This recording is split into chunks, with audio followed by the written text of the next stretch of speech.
Good morning, everyone. So it's January the 3rd and a little bit overcast. They say the sun's going to come out. I believe it was New Year's Day that we were up to 79, and they're talking about the same today. And that's par for the course here in South Georgia nowadays. And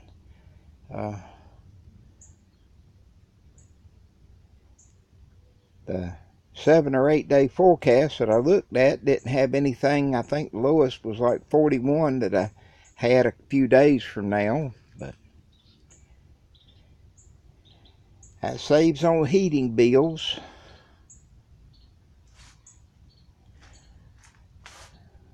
Didn't even open the greenhouse yesterday, but I did today. I felt like I could try to do a little work, and so I opened up and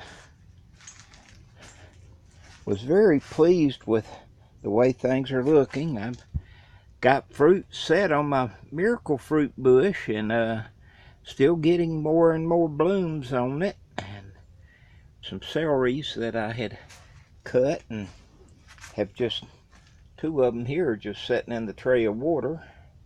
The betel leaf that I had gotten, the ones in the box, one of them, the box, some way in the mailing had really got crushed, and the company was real good. They were about replacing it and all, but I felt I could save it, and many of the cuttings are showing signs that they are trying to grow, and so I'm very pleased with that.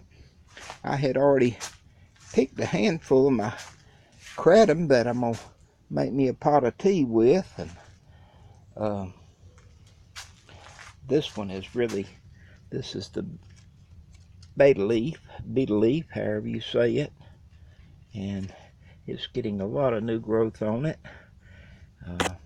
These limbs down in here I had put down in hopes of getting them to root better, but you can see root all down in here, and new growth, new leaves,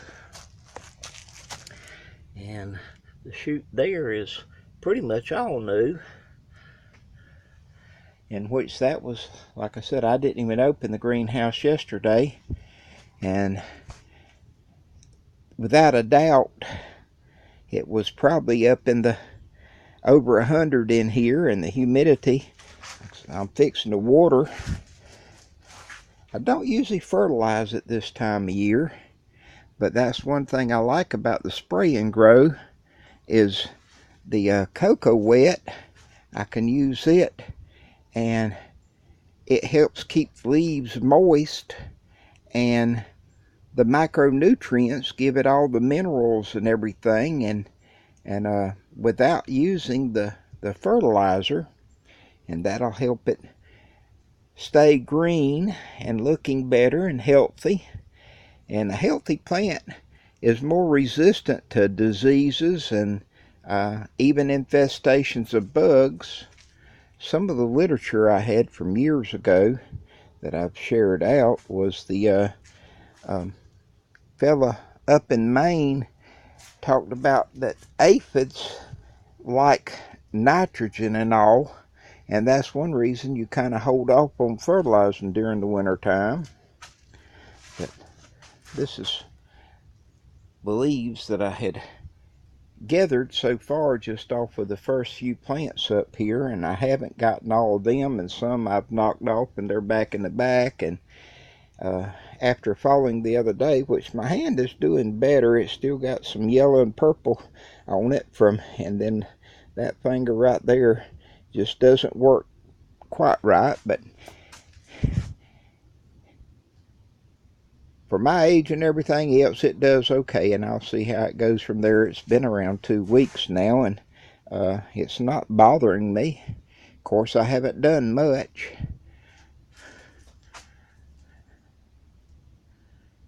The roof fats are putting on a lot of new growth.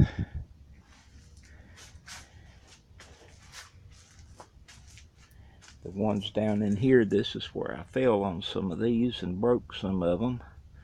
But they That's one thing about the kratom that I've found, that you can break a stalk and it'll hang there. I broke some last year moving them out, and they stayed hanging onto the plant with just a little piece of bark all summer and stayed green, and I ended up cutting them off whenever I moved them in. It's going to be a good bit to harvest off of these.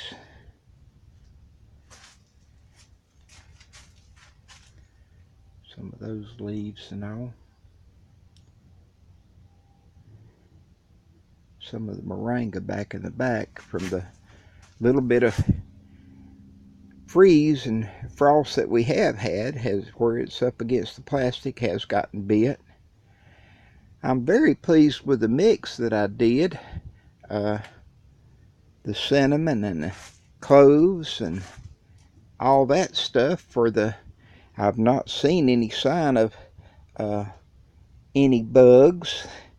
And the mold and mildew that I was spraying, trying to defeat and keep at bay, is gone. And so I guess it worked out pretty well. But leaves like this are what I'm harvesting. And so I'm going to get on with it and get a little more done. Through my sale and all, I had moved some, and I've made some room. I still have many more if anyone wants any, and all, they can get with me on Messenger and we can talk out something. I don't have any listings right now, the old ones, but anyway, whatever. I hope everyone has a blessed day and is enjoying a happy new year, and life is treating everyone well. This was one of the ones back there with the big blooms on it is one variety of hibiscus, and this is another one that is one of the tea hibiscus. These are my curry trees, and all the stuff I could read on them said it doesn't like the roots wet during the winter time, or it can have root rot. And so I've let them dry out pretty well, and they look like they're still thriving pretty good. Up here on the bud, it appears to be a little bit of new growth on it, so I'm pleased with that. My shamrocks have really come back out good. Even the purple ones back over there in the bottom. Could all use much more work than the old man gets to. But for people that had talk about their cuttings and everything, this one is really done well with. This is where I had cut it back to move it in the greenhouse, and you can see the way it has just really bushed out and thickened up. Very pleased with it. But then over here, this one is doing nice, and it's got some new growth coming out on the limbs, but up here on the top it hasn't done as much. The one here has done a little better with limbing out and thickening up. But that's what's going on for me today. Starting a beautiful new year. Blessings all.